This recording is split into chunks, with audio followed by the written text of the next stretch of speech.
friends. My name is Lisa. I'm here with the Tampa Hillsborough County Public Library, and we are here to see a program on mimes and juggling. It is going to be taught today by our good friend, Kurt. Hi, Kurt. Hi. If you want to tell the folks a little bit about yourself, we will get started here and look at our next slide. Sure. My name is Kurt. I'm with the Creative Arts Theater, the City of Tampa's professional theater company for young audiences. And I'm very excited to be here today with a video about mime and juggling. It's something that's very near and dear to my heart. Awesome. And if the folks at home want to learn a little bit something extra from a book on not just juggling and that, but all kinds of circus activities, we have a book on hoopla right now. It's a digital book that you can check out and learn all about that called DIY Circus Lab. So that is a fun book that we have. Go to hcplc.org/ebooks, and it is a hoopla book, so you know those are available right away.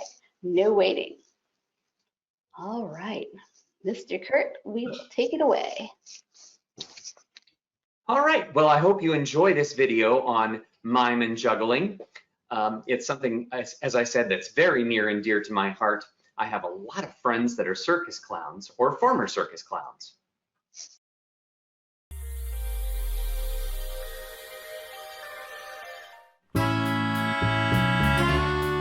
Hi, I'm Kurt with the Creative Arts Theater, the City of Tampa's professional theater company for young audiences. Today, we'll be learning about mime and juggling. Are you ready for some physical theater? Great, let's get started. Mimes have been around since the dawn of time from what we know. Cavemen used pantomime to tell tales of their conquests in hunting and stories of everyday life. Mimes and clowns are actually closely related. Both have similar makeup, and clowns, of course, have the signature red nose. There are several differences between the two art forms. Clowns use mime technique, but they also add their voices to the physicality. They use objects, tumble, and juggle. Their ultimate goal is to make us laugh. Let's start with mime. Mime is the silent art of using body movement and facial expression to tell a story. That's right, there's no talking in mime. The makeup that you see helps convey the mime's emotions clearly.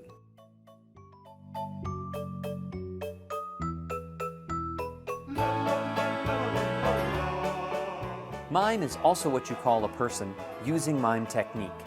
The mime uses a skill called pantomime to bring to life an invisible object, such as a flower or an apple.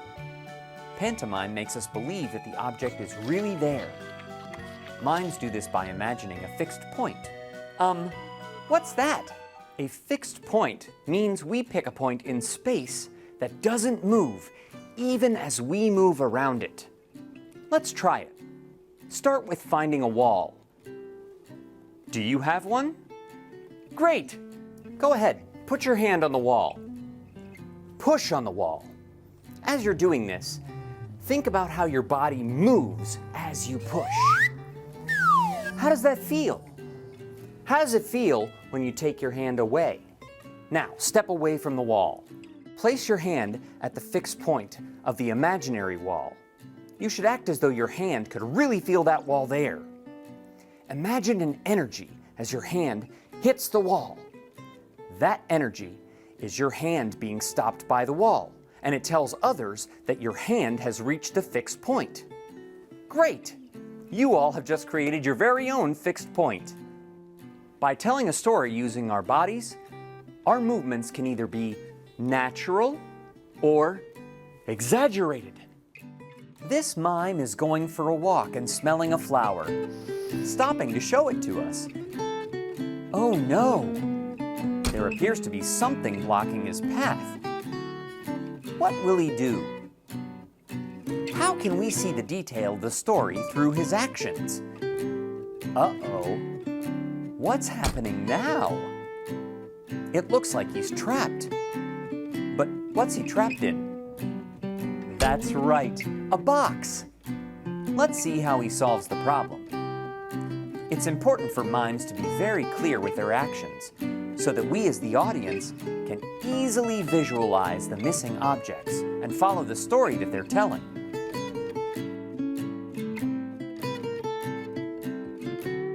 Look, he's found something to pull him out. Can you tell what it is?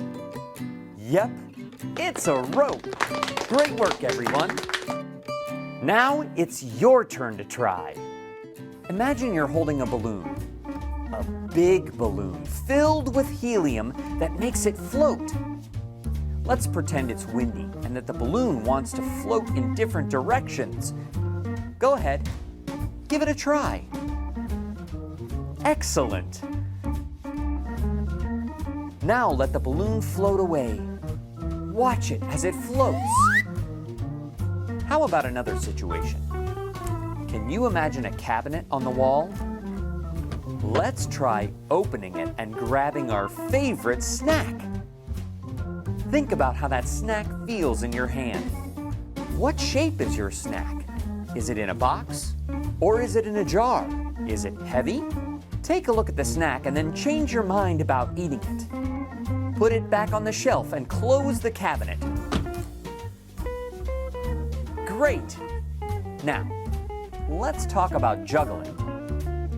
Juggling is when someone continuously tosses and catches. One object always stays in the air while they're handling the other objects. This clowning skill is one that will impress others, and it builds strong hand-eye coordination. Do you want to give it a try? Today, the objects that we'll be juggling are scarves. Scarves are a lot lighter weight, and they float in the air a lot longer than other objects that we can juggle. So they're an easy object to start with to get the feel for the pattern of juggling. First, we will need 3 scarves. I have chosen 3 different colors to make it easier to keep track of them while they're in the air. If you don't have 3 light scarves, you can use Kleenex. Feel free to pause this video at any time to get the supplies that you need to practice. We're going to start with 1 scarf. Toss that scarf into the air and catch it. Great! Now, once you've got the feel of doing that with each hand, then we're going to add the second scarf. Imagine, if you will, a box about shoulder width, where your arms are naturally. At eye level, then goes down to where your arms rest naturally at a 90-degree angle. The idea here is to throw the scarves in a box across your body, and once the scarf gets to the diagonal corner of the box, toss the other one up the same way across your body and catch it with the other hand. That's great! You're doing it! Practice that until you feel comfortable with the 2 scarves. Then, we're going to add the 3rd scarf. Start with 2 scarves in your dominant hand, the one you use most. Are you left-handed or right-handed? I'm right-handed, so I'm holding the 2 scarves in my right hand. Throw the first scarf from your dominant hand across your body to the diagonal corner of that box. Then, toss the scarf from your opposite hand. Catch the first scarf with the hand that you tossed the second scarf with, and throw the 3rd scarf from your dominant hand. Now catch the second scarf with your dominant hand, and catch the 3rd scarf with your other hand. Now you've done the pattern once. Keep repeating it. Great. Now we have the basics. I haven't said this yet, but don't feel bad about dropping the scarves. If you do, pick up the scarf and try again. You can do it! Now that we have a couple of skills, let's see if we can use our imaginations to put what we've learned together. We know how juggling feels, so let's use pantomime to bring juggling those scarves to life without ever picking up scarves. Are you ready? Let's try juggling scarves pantomime together.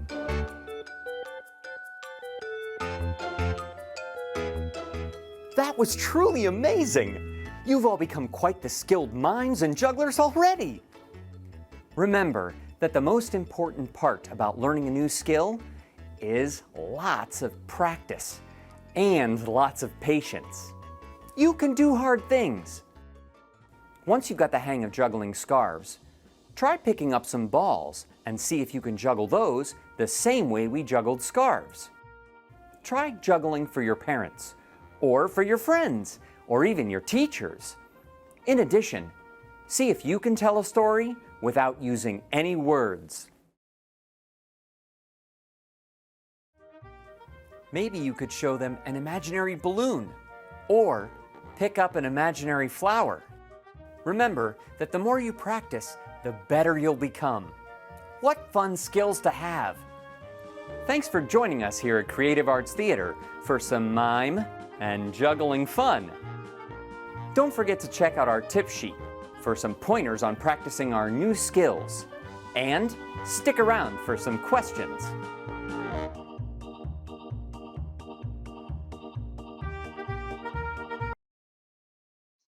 All right, that was so much fun, Kurt. I loved learning about that. Let's see if we have any questions for folks who might want to learn a little bit more. Ooh, sounds good. Yeah, the first question that we got here is, how many things do you have to be throwing up in the air for it to be considered juggling?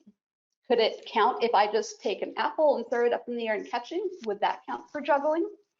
Well, that's a great question. Typically, I would say 3 things, because usually, as I described in my video, when you're holding one thing, you throw the other objects up in the air. But throwing one object up in the air and catching it is the very first step to learning how to juggle well.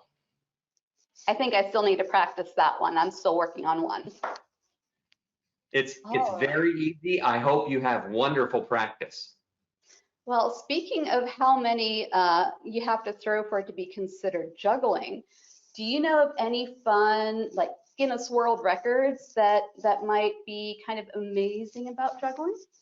Well, speaking of amazing, it's pretty amazing just to be able to juggle 3 balls or 3 rings or 3 clubs, even 3 scarves. But the world record for Guinness World Records at the moment is juggling 15 balls for 96 passes, which is unbelievable. And the previous record was for 14 balls for 196 passes. That's about 22 seconds of juggling. That sounds like it took a lot of practice. I don't know. That's pretty wild. Pretty incredible. All right. Let's see. All right, our last question, and this is for someone who might want to get started on juggling at home, it sounds like. What is the easiest thing to learn how to juggle? Are we thinking like maybe apples and oranges, or chainsaws, or... It depends on how well you throw and catch, but I wouldn't start with a chainsaw, and I would ask your parents before you even touch one of those. But I would say that the video really starts you out with scarves, and that's probably the easiest thing to learn to juggle because of how light they are. They float in the air longer, and so it gives you a lot of time to catch them and throw the other ones back up. And it probably wouldn't break anything at home if I accidentally got a little too enthusiastic with the throwing. Unlike a chainsaw, yes. I would also say that starting with balls after that is a really good idea, as long as you're away from things that can break. That way you can get a feel for what it's like to juggle something that has a significant weight.